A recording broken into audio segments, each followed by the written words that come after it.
Welcome to the deep dive. You've sent us a fascinating stack of sources this time, and we are happily stepping away from the spreadsheets for a moment. For sure. Today we are taking a deep dive into the lessons forged on the golf course. Yeah. Our source material is this really candid collection of insights from a golfer who spent two decades, in just deep frustration. Mm-hmm. Stuck, struggling, watching potential slip away before finally making this radical mental and strategic shift. And that's the key, right? The shift, he eventually got to a plus handicap. Exactly. And this is not a technical manual. We're not talking about how to fix your grip or your swing plane here. No. The mission is really to distill the counterintuitive truths of managing your game and, I think more importantly, managing your mind. Yes. If you are someone who chases high performance in any field, these mental pitfalls, they're going to resonate. This is a map built out of 20 years of mistakes. Okay, let's unpack this. The very first lesson, and this is one that, well, it flies directly in the face of what most players believe. Right. It's about how you actually lower your score. Mm-hmm. When you talk to the average golfer trying to break 90 or 80, what do they focus on? Birdies. It's always birdies. Always. That thrill, that highlight moment, it feels like progress. But the source makes a very clear argument. Lower scores are not the result of making more birdies. That is the essential strategic pivot, and it feels wrong. A birdie is a net positive, but statistically, it's not the primary differentiator. So what is? It's damage control, not heroics. I mean, you dive into the performance data cited in the source, and the numbers tell that exact story. Okay. Think about the best players, your elite scratch golfers. Right. They might average only, one or two birdies per round? Maybe 3 on a spectacular day. Which means for 15 or 16 holes, they're just making pars and bogeys. Exactly. The separation between them and a golfer stuck at a 10 handicap isn't the birdies. It's the number of shots they didn't lose through those massive blow-up holes. The double bogeys. The triples. That's where the score swings wildly. The 10 handicapper might make a couple of birdies too, but they'll have 3 doubles. And that's the whole round right there. So the goal becomes making, what does the source call them? Good bogeys and boring pars. Precisely. A boring par is it's simple. A 2-putt par, repeatable. But the good bogey, that's where the real strategy is. It's all damage mitigation. So walk us through what a good bogey actually looks like on the course. Give us a scenario. Okay, absolutely. So imagine you hit a mediocre tee shot. You're behind a stand of trees. You're forced to punch out sideways. It's a familiar feeling. Right. So you're already lying, say, 3, and you're maybe 150 yards from the green. The amateur golfer, fueled by ego or desperation, tries the hero shot. The low hook through that tiny gap. Yes. The 1 in 10 shot. And 90% of the time, it hits a branch, goes out of bounds, finds another hazard, and suddenly you're writing down a 7 or an 8. But the golfer focused on making a good bogey, they just ignore that. They punch a low, safe iron 30 yards into the middle of the fairway. Guarantees a clean next shot. Guarantees a clean 5th shot onto the green, then a 2-putt for a 6. Turning a potential 8 into a 6 is a 2-stroke gain. That is how you lower scores. It's unexciting, but it works. It's about managing volatility. And for anyone listening who wants to honestly measure that, the source offers a great tool, pure stroke play.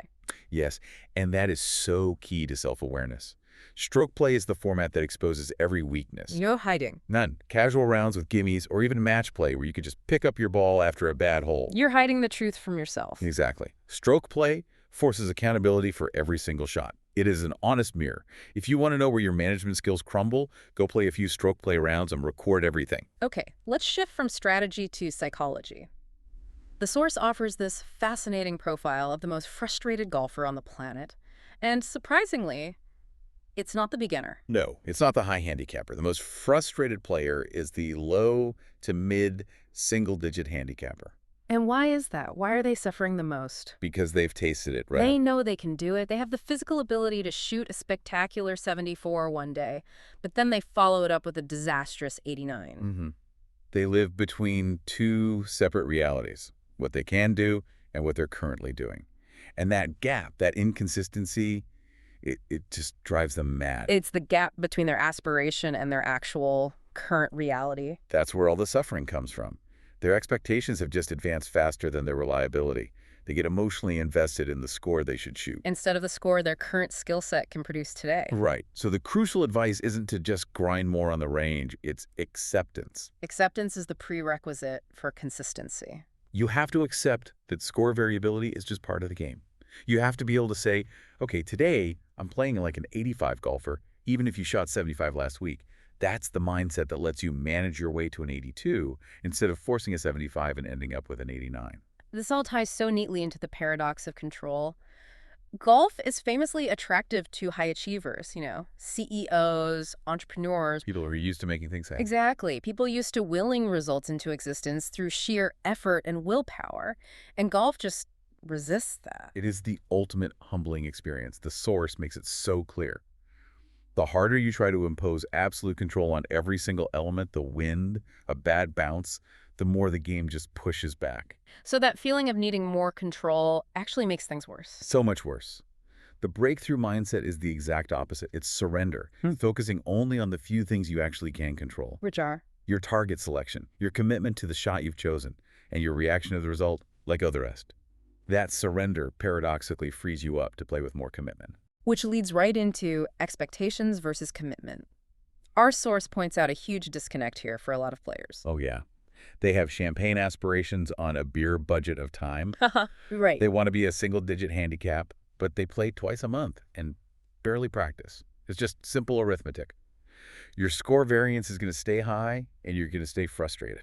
And this brings up a really vital distinction the source makes between comfort and confidence. They are not the same thing. Not at all. Comfort comes from repetition. You can get comfortable on the driving range pretty easily. Sure. But true confidence, the kind that survives a scorecard and 3 bad breaks in a row, that only comes from regular playing experience. On the actual course. On the course. That experience teaches you how to manage distractions, how to read those awkward lies, and how to regulate your emotions as a round unfolds. Mechanics give you comfort, but experience builds resilience. Here's where it gets really interesting. Let's talk about the false friend. The practice range. The practice range. Why does the source argue that the range can actually mislead golfers into thinking they're better than they are? Because it's a deeply deceiving place. It eliminates all consequences. You have a perfect lie every single time. Perfect lie. You don't keep score. There's no pressure. You hit a bad one, who cares? You just rake another ball over and start again. So you're building comfort with your swing, but not real confidence. You're building a false sense of security because the course is all about consequences. Every bad shot stays on the card. Every lie is different. The range just doesn't prepare you for that reality. It's like studying for a test alone in your room versus taking the final exam with a clock ticking. Perfect analogy. So for you, the listener, the advice is simple. Make your practice simulate the course. Introduce variability. Hit a driver, then a wedge, then a bunker shot. Add some pressure. Add pressure. Play a 3-hole loop in your head where every stroke counts. Force yourself to engage that mental muscle that confidence actually relies on. And speaking of mental muscles, the source describes the ideal state for play as this middle ground of emotional engagement. Yeah. If you care too much, you're tense, you seize up, the body just resists. And if you don't care at all, you get sloppy, disengaged, you make lazy errors. The best golf is played in that focused, calmly engaged space right in the middle. Deep focus without that paralyzing emotional investment. So after a round, how can you diagnose where you were on that spectrum? Just ask yourself one question. Were you too excited, too disappointed, or were you just calmly engaged? If you had these huge emotional peaks and valleys, you were losing energy on things you can't control. If you were mostly calm and focused on the process, you were in the zone. Let's address the final and maybe the biggest source of disappointment, which is waiting for the perfect round. The magical day. The day where the driving is perfect, irons are dialed in, the putter's hot. The source says waiting for that is just. It's a recipe for lifelong frustration. Because it basically never happens, even for the pros. And that brings us to the most practical, tactical breakthrough in the whole thing. The 23 rule. The 23 rule, okay. The 23 rule acknowledges that golf is imperfect. It suggests that on any given day, you only need 2 out of your 3 major performance areas, say driving, approach play, and short game, to be working well to shoot a great score. Just 2 out of 3. Just two. You only need two strengths to carry the day. That is a massive mental shift. So if I step onto the first tee and my driver is just all over the place, I don't panic. You don't panic. You immediately abandon trying to force the driver to work. You put it away, you dial back to a 3-wood or an iron off the tee, and you consciously put the burden of scoring onto your approach play and your short game. You play to the strengths you have that day. Exactly. You stop trying to fix the swing you brought to the course and start strategizing with it. It's sophisticated management. It's about allocating your resources effectively, not achieving perfection. So all of these insights, they're not just theories. They were forged through 2 decades of struggle. Absolutely. The game is always going to be challenging. That's why we love it. But by making these mental shifts, you start to replace that constant frustration with consistency. And then the lower scores just, they follow. So to recap this deep dive, the lessons really crystallize. Focus on minimizing the big mistakes, that good bogey strategy. Accept that score variability is just part of performance. Let go of the illusion of control and use that 23 rule to manage your game wisely while you're actually playing. So what does this all mean? It means that in any high-skill, low-control environment, whether that's managing a team or playing golf improvement, almost always starts in the mind. The physical skill might be there. But it's locked up. It's locked up. Without the discipline to manage expectations, volatility, and ego, that skill will just rarely translate into consistent success. And as we close out, we want to leave you with one final thought to mull over. If true mastery in golf requires focusing only on what is within your control, your effort, your attitude, your target, how much of your current effort in any area of your life is actually being spent trying to control the inherently uncontrollable? Oof, that's a big one. Think about that next time the unexpected happens and see if that acceptance frees you up. Good stuff. That's all the time we have for this deep dive. Go apply this knowledge, and we'll catch you next time.